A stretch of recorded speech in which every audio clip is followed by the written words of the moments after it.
بسم الله الرحمن الرحيم الحمد لله ثم الصلاة والسلام على من لا نبي بعده وأشهد أن لا إله إلا الله وحده لا شريك له وأشهد أن محمدا عبده ورسوله أما بعد السلام عليكم ورحمة الله تعالى وبركاته. Welcome to Bio Academy. halkan waa YouTube channelka Bio Academy iyo page-ka aynu ku leenahay Facebook-ga ee Bio Academy. ku soo dhawaada fadlan casharada si u gaaraan ardayda Soomaaliyeed guud ahaan ay uga faa'iideystaan gaarsii oo share gare Bio Academy waa halkaad ka gaari lahayd waxbarasho heer sare oo dugsiga sare si gaar ah maadooyinka scientific-ga adna daawo saaxiibkana u geeyo Allah insha Allah taala. waa mar kale iyo maadadeeni physics-ka ahayd maadada physics-ka waxaynu ku jirnaa chapter-kii koobaad ee oscillatory motion. physics-ka fasalka 12aad waxaynu ku baran doonaa ma af Soomaaliya Allah insha Allah taala lesson-ka saddexaad cashirkii saddexaad ayaa mareena macallinkuna waa miskiinkii Axmed Muumin Cali. chapter-keena koobaad waxaynu ka mareynay waxa loo yaqaano simple harmonic motion socod isku dubaridan ee fudud. maanta na Allah insha Allah taala waxaynu qaadan doonaa waxa loo yaqaano mathematical representation of simple harmonic motion turjuma xisaabeedka socodka loo yaqaano socodka isku dubaridan ee fudud. socodka isku dubaridan ee fudud marka aynu joogno waxaynu soo qaadanaa waxa loo yaqaano displacement, amplitude, angular frequency. maanta Allah insha Allah taala waxaynu halkan ku baran doonaa displacement waxa la dhaho iyo waxa lagu sunto intaba. displacement waxa la lahaa inay tahay is the change in position waa barbedelasho of an object shay meel yaala oo meel kala taga waxa loo yaqaan displacement. measured from xagee laga soo cabiri doonaa equilibrium position bardheelitiranka shay bardheelitiranka inta uu ka sigta waxa loo yaqaanaa displacement barbaxa loo yaqaanaa. waxaana lagu suntaa xarafka x buugta qaar waxa arki doontaa ayuu ku suntahay xarfo kale balse intaan joogno buugan waxa lagu sunti doonaa ama sumad looga dhigi doonaa x. sidoo kale amplitude qotan waxa la lahaa is the magnitude waa lixaadka of the maximum displacement barbaxa ugu badan of an object ee shay from its equilibrium position bardheelitirankiisa marka laga soo xisaabiyo waxaana lagu suntaa xusuusnaaw displacement iyo amplitude labaduba waa isku cabir oo waxa lagu cabiraa meter ayaa lagu cabiraa. displacement iyo amplitude labaduba waxa lagu cabiraa meter ayaa lagu wada cabiraa. amplitude-ka wuxuu noqon doonaa marka displacement-ga ugu badan ee shay uu sameeyo barabaxa ugu badan ee shay uu sameeyo waxa loo yaqaanaa amplitude ee loo yaqaanaa. waa ku qeexi kartaa maximum displacement of an object barabaxa ugu badan shay uu sameeyo ama shayga inta ugu badan ee uu ka sigto bardheelitirankiisa waxa loo yaqaanaa amplitude. angular frequency rakeed xagleed maxaa la marka waxa lagu suntaa sumad ahaan omega waxaana loo yaqaanaa inuu yahay the angular displacement barabaxa xagleedka per unit time iyadoo loo fiirinayo aminta ay ku qaadatay waxaana lagu cabiraa radian per second lagu cabiraa. waxaan halkan ku baranay displacement maxaa la lahaa maxaa lagu suntaa amplitude maxaa la lahaa maxaa lagu suntaa angular frequency rakeed xagleed maxaa la lahaa maxaa lagu suntaa. sidoo kale angular frequency maxaa lagu cabiraa oo ah radian per second. waxa isweydiin mudan marka displacement iyo amplitude maxaa lagu cabiraa. displacement iyo amplitude labaduba maadaama ay la xiriiraan dhirir waxaa lagu cabiraa meter ayaa lagu cabiraa. intaynu joogno cashirkan hadduu Allah insha Allah taala waxaynu baran doonaa formulayaal oo lagu helo angular frequency, period iyo frequency. angular frequency waxa lagu helaa marka 2 pi over t haddii haysano period waxa lagu helaa sidoo kale 2 pi f haddii haysano frequency sidoo kale waxa lagu helaa radical k over m goorma markii k iyo m na la siiyo. angular frequency saddexdan qaacido yaan uga shaqeyn doonaa hadduu Allah insha Allah taala. waxaan ahna mar waxa lagu helaa 2 pi over t inaad tan qaato ama tan qaato ama tan qaato maxay ku xiran tahay marka waxay ku xiran tahay hadba waxa la siiyay given-ka ah. haddii period la siiyay waxa qaadana 2 pi over t haddii frequency la siiyay waxa qaadana 2 pi f haddii la siiyay k iyo m waxa qaadana radical k over m. sidoo kale period maxaa lagu helaa 2 pi over omega mar lagu helaa marna waxa lagu helaa 2 pi radical m over k. waxay ku xiran tahay marka hadba waxa la siiyay given-ka m iyo k hadii la siiyay waxa qaadana 2 pi radical m over k haddii la siiyay ka waran omega waxa qaadana 2 pi over omega. sidoo kale frequency reciprocal of period oo ku heli kartaa qaacidooyinkan oo u mari kartaa oo 1 over 2 pi radical k over m ama omega loo qaybshay 2 pi. waxaynu aadi doonaa tusaalayaasha Allah insha Allah taala. tusaalaheena toddobaad ee chapter-ka koobaad maanta inoo ah tusaalaha koobaad waxay noo qoran 200 gram block shay cufkiisu yahay 200 gram yaa lagu xiray moolo whose force constant moolada oo xooga sugnaanteedu uu leeyahay 5 newton per meter 500 newton meterkiiba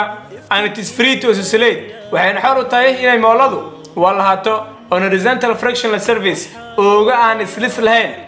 inay ku walahato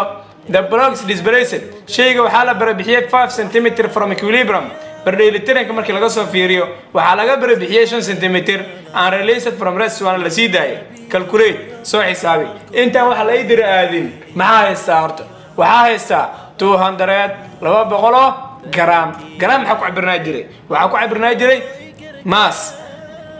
wuxuu la mid yahay 200 gram meel ku xariiqo lamar labo 5 newton per meter haysta 5 newton per meter yaa lagu cabiri jiray newton per meter waxaa lagu cabiri jiray spring constant k marka xadeena waxay la mid tahay 5 newton per meter hay 5 cm lagu cabiri jiray waxyaabo badan centimeter lagu cabiraa laakiin maxaa ka horeeya fiir meeshan displacement la barbixiyay displacement wuxuu la mid yahay markaas x waxay la tahay 5 cm calculation ga aadna marka maxaa la yidhi marka waxaa la yidhi ko the angular frequency markaad xagleed labo the period saddex the frequency saddex shay la yidhi angular frequency omega period oo t iyo frequency oo f saddex la yidhi mid kasta qaacido lahayd qaacidooyinka ma xasuustaa angular frequency waa kana period waa kana frequency waa kana mid kasta waa haysanaa hadduu alla idmo insha Allah taala waxaynu aadi doonaa sabuurada waxaynu ka shaqeyn doonaa tusaaleena toddobaad ee chapterka koobaad maanta inoo ah tusaalaha koobaad xusuusnowne waxaa qoratay given a 200 gram oo mass 5 newton per meter oo ah k iyo 5 cm displacement iyo requirement oo ah angular frequency omega period oo k t iyo frequency oo f sabuurada aadi doonaa du'aalad insha Allah taala buuga ay qalinkaaga soo diyaarso ayay tusaalaha sideedaad ee chapterka koobaad sidaan ku soo aragnay waxaan haysanay given iyo requirement waxyaabana la siiyay iyo waxyaabana la diray waan qoran doonaa kadibna waxaan aadi doonaa furfuridii du'aalad insha Allah taala given kamar waxaana la siiyay laba shay oo ahaa mass 0.5 kilogram shay cufkiisu yahay 1.5 kilogram sidoo kale waxaan la siiyay spring constant oo ah 200 newton per meter labadaas ay sanad maanta wax bedelid nooga baahan ma jiro kan wuxuu ku cabiran yahay kilogram waa SI unit kan wuxuu ku cabiran yahay newton per meter sidoo kale asna SI unit requirement marka maxaa loo diray laba shay aan loo diray mid wuxuu ahaa period midna wuxuu ahaa frequency waxaa aadayna marka du'aalad insha Allah taala furfuridii period waxaa lagu helaa waan soo aragnay qaacidadii frequency waxaa lagu helaa sidoo kale qaacidada waan soo aragnay aan ku marna marka eeda period waxaa lagu heli jiray marka haysano m iyo k marka haysano radical m over k waxaa lagu heli jiray 2 by radical m over k intaas lagu heli jiray sama 2 by waa constant radical m ma haysana waxaa haysana 0.5 k ma haysana 200 ayaa haysana period waxaa la mid tahay marka 2 by waa constant waa 2 ku dhacsan 3.14 radical 0.5 loo qaybshay 200 intaas isdiibi galina du'aalad insha Allah taala jawaabta noo soo baxdo 0.5 oo loo qaybiyay 200 jawaabta noo soo baxdo yaa sheegay du'aalad insha Allah taala lagu dhuftay 3.14 kadibna waxaan adaa balaag fur radical 0.5 loo qaybshay 200 kadibna jawaabta ku soo baxdo sheegay du'aalad insha Allah taala waxaa soo bixi doona 0.3 period waxaa lagu cabiraa second ayaa lagu cabiraa second oo s ayaa lagu cabiraa eeda waa ka joogna marka oo waxaa noo soo baxay periodku wuxuu la mid yahay 0.3 second ayuu la mid yahay b maxaa dhiga marka frequency laba option aan oo furan inaan marno qaacidadii oo aan dhahno 1/2 by radical k over m iyo sidoo kale inaan dhahno waa ragaalka periodka qaabkana inoo sahlan kana mari doonaa du'aalad insha Allah taala 1/2 period meeqa soo helan 0.3 meeqa laagtaa marka waa 3.3 3.3 hertz 3.3 hertz 3.3 hertz tusaalena sideedane halkaas ayuu nooga yahay hadduu alla idmo insha allahu tacaala tusaalooyinka ku celceli mar walba oo practice samee si aad calculationka ula qabsatid waxaan rajaynaynaa fahamteen aad mahadsantihiin tusaalena sideedaad ee chapterka koobaad hadduu alla idmo insha allahu tacaala waxaynu ku qaadan doonaa 0.5 kilograms shay cufkiisu yahay 5 kilogram iyo oscillated wuxuu u walhanayaa in simple harmonic motion si socod isku dibaridan oo fududa on spring wuxuuna ka lolanayaa moolo with spring constant taa oo doorsoomaheedu uu leeyahay 200 newton per meter 200 newton meterkiiba what are waa maxay the period kalka the frequency rakaadka waxaa la siiyay laba shay oo ah mass iyo k waxaa la diray laba shay oo ah period iyo frequency t iyo f la diray shayga inuu mass yahay maxaa ku ogaaday kilogram ku cabiran shayga inuu k yahay maxaa ku ogaaday newton per meter ku cabiran mar kale waxa uu laaban doonaa sabuuradii hadduu alla idmo insha allahu tacaala buugga iyo qalinka ha dhigin waxaynu soo saari doonaa the period kalkii t ah iyo the frequency oo f ah annagoo haysano qaacidooyinkii lagu raadin lahaa oo hore usoo aragnaa hadduu alla idmo insha allahu tacaala mar kale iyo gacanta la aadi doonaa isoo raac sabuurada aadi doonaa hadduu alla idmo insha allah waa tusaalehii toddobaad ee jabtarka koowaad sidaan hore usoo sheegnay tusaalaha waxaa haysanaa given requirement kadib waxaa aadi doonaa solution hadduu alla idmo insha allahu tacaala givenka waxaan hore usoo sheegnay waxaa haysanaa mass wuxuuna la mid yahay 200 gram sidoo kale waxaa haysanaa isla tusaalaha waxaa loo yaqaano spring constant oo k ah waxaan inoo qoran inay tahay 5 newton per meter 5 newton per meter sidoo kale waxaa haysanaa waxaa loo yaqaano displacement oo marbaxa x waxayna la mid tahay 5 centimeter 5 centimeter la mid tahay intaas markaa haysano k waxay ku cabiran tahay newton per meter waa halbeegiisa unit-ka ahaa sidiisa faraha uga qaadeen laakiin maaska iyo displacement-ku waxay ku kala cabiran yihiin gram iyo centimeter labaduna ma ahan SI unit sidaa darteed waa bedeli doonaa mid kasto kan waxaa u bedeli doonaa kilogram kan waxaa u bedeli doonaa meter si ay u noqdaan kuwa SI unit ama halbeeg caalami ah 200 gram markii loo bedelayo kilogram waxaa loo qaybiyaa 200 haddii loo qaybshay 1000 waxaa ka soo harayso ama ay la mid tahay 0.2 kilogram waxay la mid tahay 0.2 kilogram 5 centimeter iyana markii la bedelayo 5 waxaa loo qaybi doonaa 100 waxay noqon doontaa 0.05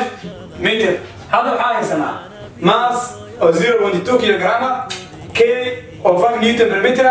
iyo x oo displacement oo la mid ah 0.05 meter intaas anagoo haysanaa waxaa isweydiinaynaa wixina loo dilo requirement-iga maxay ahaayeen tusaale kasta markaan xalinayno saddex xisaab lagu kala qaadi jirno xisaabka koowaad wuxuu ahaa given inaan la soo baxno ka labaadna wuxuu ahaa wixina loo dilo requirement-iga inaan qorano xisaabka saddexaad muxuu ahaa solution ama furfuradiina requirement-iga waxaana loo diray wax loo yaqaano angular frequency markaan xagee omega loo diray b waxaana loo diray period cal c waxaana loo diray frequency oo rakaada saddexdaas marka solutionkii oo furfuradii aadi doona hadduu alla idmo insha allah eena ka hormarayna angular frequency waxa loo yaqaana ama omega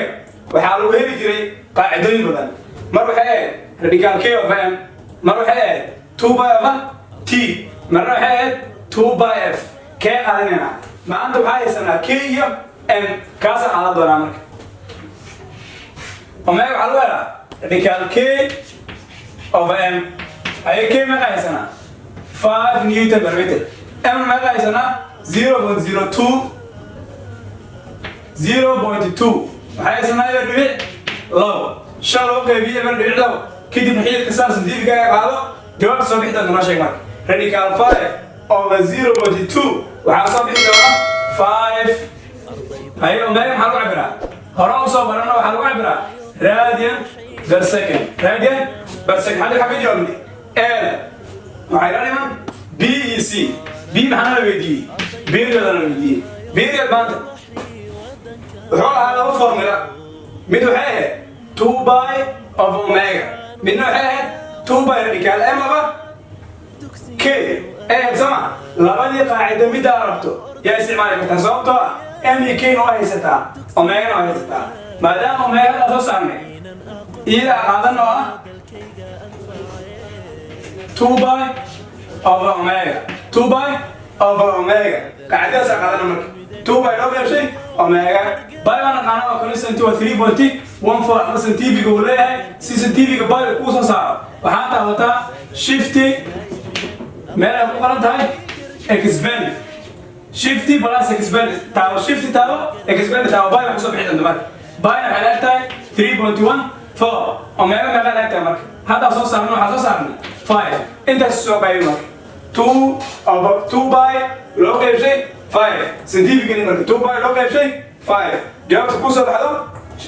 أقرأ هذا واحد إن شاء الله تعالى وحصل حسب 126 أما